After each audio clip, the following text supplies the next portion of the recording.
seseorang ni dia kena jadi agresif dan keras ke ataupun dia kena jadi lembut hati. Sebenarnya ada satu test ni untuk mengenal karakter kita, untuk karakter kita lebih balance, iaitu 4 masculine archetype. Sebenarnya perempuan pun boleh buat, tapi nama dia je masculine. Sebenarnya dia menceritakan tentang 4 jenis ataupun archetype, dan seseorang ni dia kena master keempat-empat karakter ni.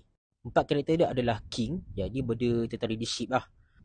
Kalau warrior ni pula tentang determination and aggression. Kalau magician ni pula, dia ni jenis wisdom, pemikir sangat dalam. Kalau lover ni empathy dia sangat tinggi dan dia living at the moment.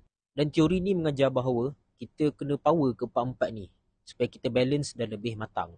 Kalau seseorang tu dia power king dengan warrior tapi lover dia kurang, kemungkinan besar dia ni seorang yang suka dominate orang dan gunakan kekuatan dia. Tapi dia tak fikir pasal orang lain. Sebenarnya level pun dia kena tingkatkan juga.